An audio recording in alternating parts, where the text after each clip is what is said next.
Hello and welcome back to Artisan Electrics. Today we're going to talk about how to quote for a rewire. As you know, we've been busy rewiring a 4-bedroom house this week. It's been a bit of a marathon and to be honest, it's taken longer than I expected. Make sure you stay tuned to the end of the video because I'm going to reveal exactly how much I quoted for this particular rewire and how I came to that figure. A lot of people message me on Instagram, on Facebook, or through the comments here on YouTube asking for advice on how to price for these kind of jobs. It can be a real challenge because you don't always know what you're going to discover along the way. But today I want to show you how I price our rewires, and hopefully the principles and tips I share will help you if you have to do the same. Now, first up, I'll be honest with you, we don't do a huge amount of rewires. I usually try to avoid them because one, they can be a bit of a nightmare, and two, there's usually a lot of competition on pricing with some companies offering to do it for peanuts. And as you know, we are priced at the high end of the market, shall we say, so usually we can never compete with the companies who smash out rewires week in, week out and do it for barely any profit. So in today's video, I'm going to show you how I price a rewire, not how the average Joe does it. But based on hourly rates and time estimates, you should be able to apply the template and figure out what kind of price you might charge for someone for a rewire in your own area. So step one, when someone asks for a quote for a rewire, is I will always make sure they've had an EICR done first. Now, you saw the video Corey made of the EICR at this particular property that we've been working on this week. After an hour or two, it was obvious that the place needed a rewire. There was green goo everywhere, which meant that the cables were deteriorating. But in some cases, a client will be told they need a rewire or think they need a rewire when actually it's not necessary. So to make sure that the client isn't going overboard, and also to make sure that they're being treated fairly, I always ask for a copy of the EICR, or make sure we do one first before committing to a full rewire. Another thing that's super important for any property where you'll be doing extensive work is to get an asbestos survey done. It's surprising how many things can contain asbestos. For example, the property where we've been working this week had asbestos in the Artex ceilings and in the soffits. If we hadn't known about the soffits, we may well have drilled them in order to fit ventilation. So it was a good job that we got the asbestos survey done, because the location of asbestos can affect the way you plan and execute the job. You need to get that done well in advance if possible before you start quoting, so you know what to expect and can plan accordingly. The next very important thing is for the customer to provide a detailed plan of exactly what they need in each room. For this job, we asked the customer to provide us with a floor plan of the house, along with a list of electrical points that they wanted in each room. Then we asked them to mark on the walls exactly where they wanted each socket and switch to be, so that there was no confusion. Communication is key with these kind of things. You want to have clear information before you start work so that you can crack on without having to come back to the customer asking questions every 5 minutes. For this particular rewire, it was fairly standard, apart from the large number of smoke alarms the customer wanted. They basically asked for a smoke alarm in each room and heat alarms in the kitchen, utility and loft. They also wanted a cable installing for a potential electric vehicle charging point in the future, so we had to allow for this as well. Tricky part of this job was the fact that the customer had already moved in, and though they agreed to move out to an Airbnb for 1 week, that was all they could do, as obviously securing alternative accommodation added significantly to the cost of the job for them. So we had a really tight timescale to get the messy work done. Also, normally on a rewire we would do first fix, then the customer would get plastering done and decorating, and then we could come back a few weeks later and do second fix and testing, etc. But this was an occupied rewire, so we needed to have power on for them in order to be able to live in the property. We managed to find a solution where we could safely do second fix before plastering, and you'll see that in the upcoming videos about the rewire. So there were a lot of factors that made this job a bit more complicated than meets the eye. When quoting for any job, basically you need to work out how much to charge for labour and how much to charge for materials. Now, people have many different ways of working this out. Some people write their quotes down on paper, some people do it in a Word document, or some people use software to create their quotes. This is where today's video sponsor fits in really well. Today's video is sponsored by Tradify. Tradify is a job management software for tradespeople, and one of its many features is enabling you to create beautiful looking quotes super quick. One feature that I love is that you can import your entire wholesaler's price list and then add your materials in line by line, including setting your markups, and it will work out everything for you. Also, you can set your default hourly rates and then simply put in how many hours you would allow for the job, and it will work out the true labour costs for you as well. Head to the link in the description and use my discount code to get 50% off Tradify for your first 3 months. It's a way to streamline your business and free up more time for yourself to do the things you love. So in order to calculate the labour part of the quote, you need to estimate how much time this job is going to take you. This can be a real challenge, as each job can vary dramatically depending on the snags you hit along the way. Also, different electricians work at different speeds, so what may take 1 week for one electrician could take 2 weeks for someone else. For this reason, when you search online for Rewire prices, you will see some ridiculous figures out there. On Electricians forums, some people claim to be able to do a full rewire on a 3-bedroom house in 4 days for one electrician and his mate. Other people allow 3 to 4 weeks for a rewire. No wonder there's so much confusion out there from both client and electricians themselves sometimes. Some electricians choose to quote on a per point basis. So for example, they may quote £100 plus VAT per point, and each socket, switch, light, etc. counts as 1 point. I'll do a demo of this on the job that I've just done and see if that would have worked out better for me or worse. It'll be interesting to see. I generally quote on a per hour basis and make a fixed price quotation based on how many days I will think it will take. So this job I estimated 10 man days, so 5 days for 2 people. We charge £80 plus VAT per hour, and I allowed 10 8-hour days, which equals £6,400 plus VAT for the labour.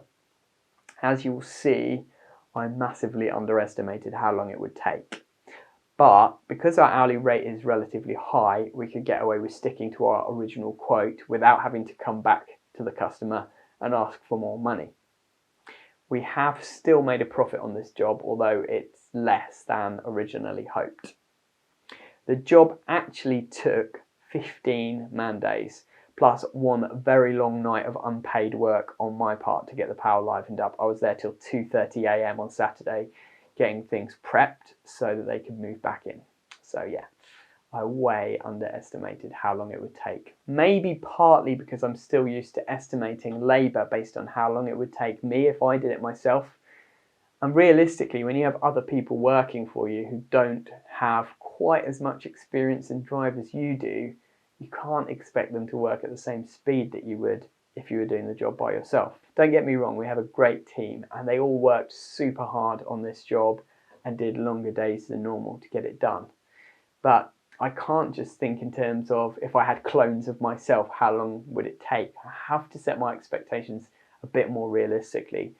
And even if I had been doing all the labour myself, I know for a fact that it would have taken me longer anyway due to unexpected things like the fact that the hire company gave us a really rubbish chasing machine, which meant the chasing took longer. Also, the customer requested that we reuse the existing wiring in one of the bedrooms, and this took quite a lot of working out to figure out the best way to reuse the existing wiring and integrate it properly into the new circuits. I also have a problem, which is I tend to be overconfident about what I can accomplish.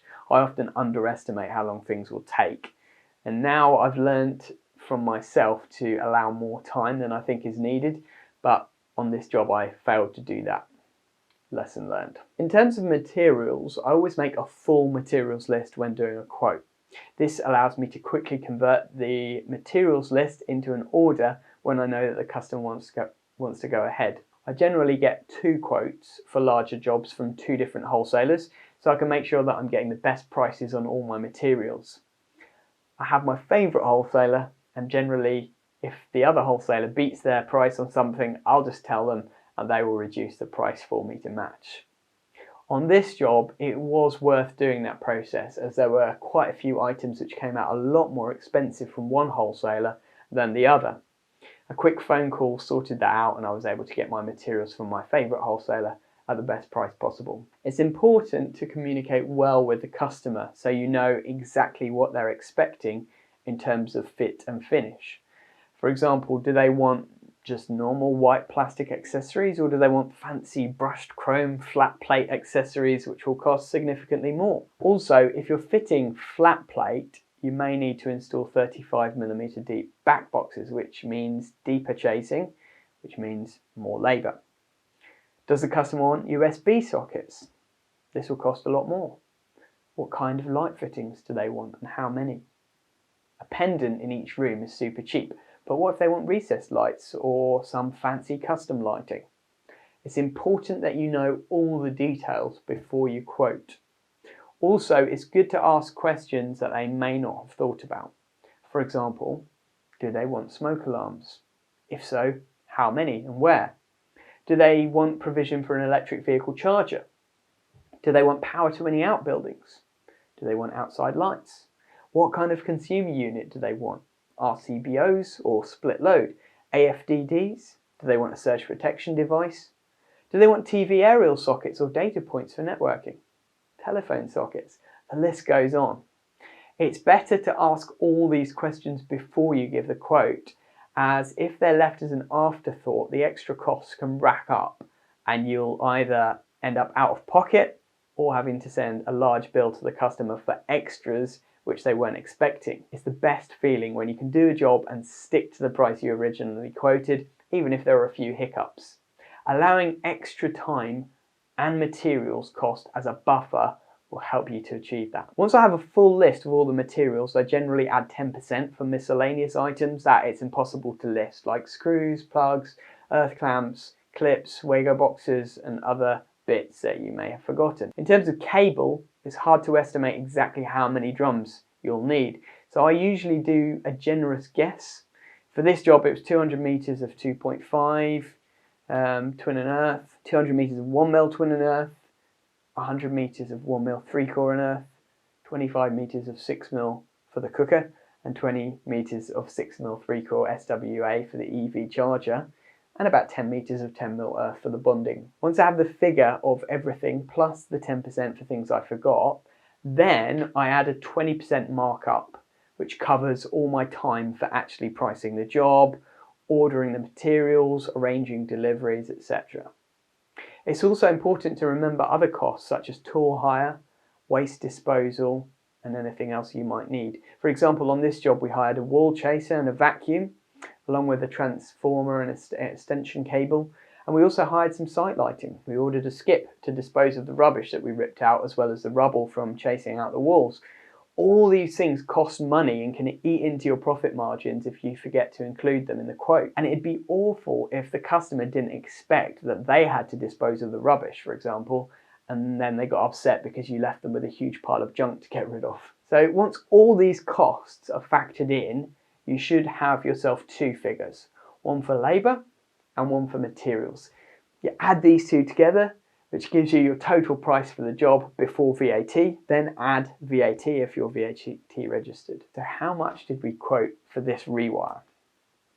Well, our labour price for the job was £6,400 plus VAT for 10 man days, and the materials price we calculated was £2,300 and 50 pence plus VAT. So our total quote was £8,700 50 plus VAT, or £10,440 and 60 pence, including VAT.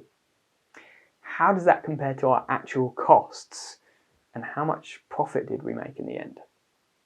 Well, if we priced it for the 15 days, we actually would have charged £9,600 plus VAT for labour. And in the end, we went a bit over budget on materials too. The actual materials cost was £1,924.93 plus VAT.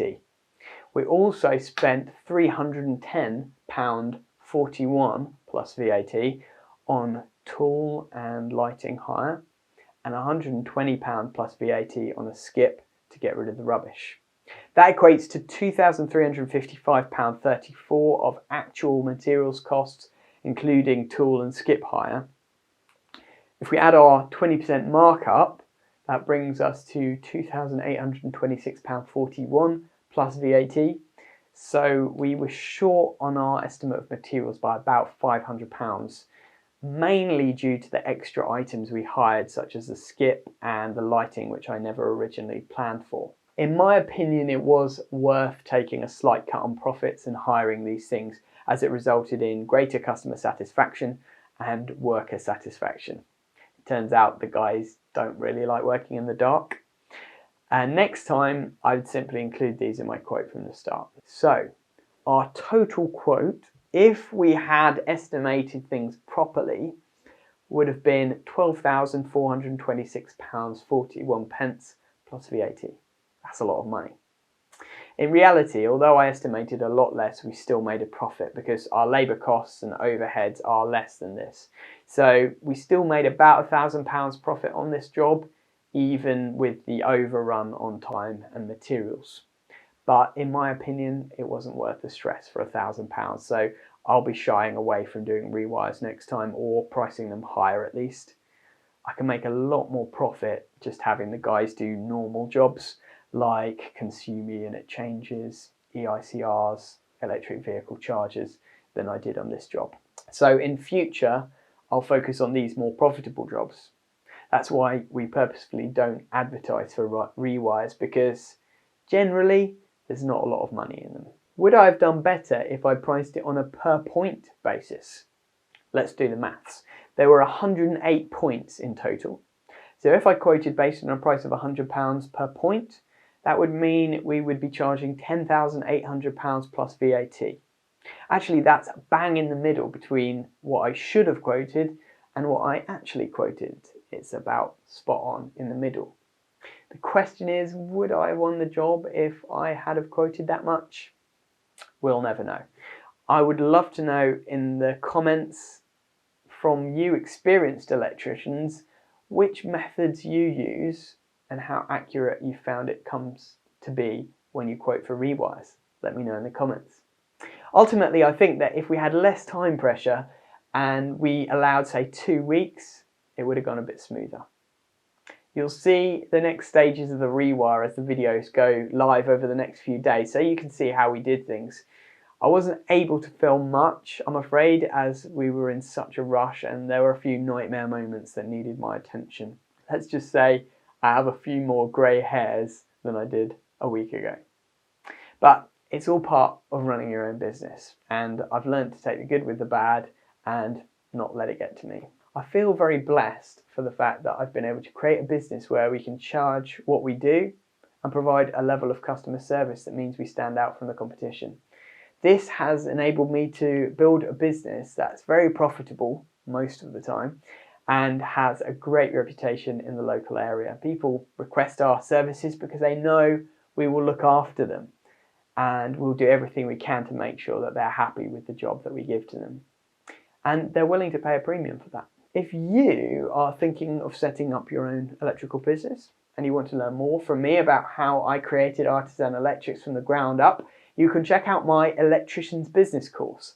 There's a link in the description where you can watch the first 4 lessons completely free. And if you decide that the course is for you and you want to buy the full 14-hour video course, you can get 50% off at the moment using the discount code in the description. If you found this video interesting, beneficial or valuable, please hit the thumbs up button and make sure that you share it with someone else who you think could benefit. And if you subscribe to the channel for free and hit the notification bell, you'll get regular video updates from me. Also, check out the link in the description to try out Tradeify. It could really help your business become more efficient. Thanks very much for watching, and have a great day.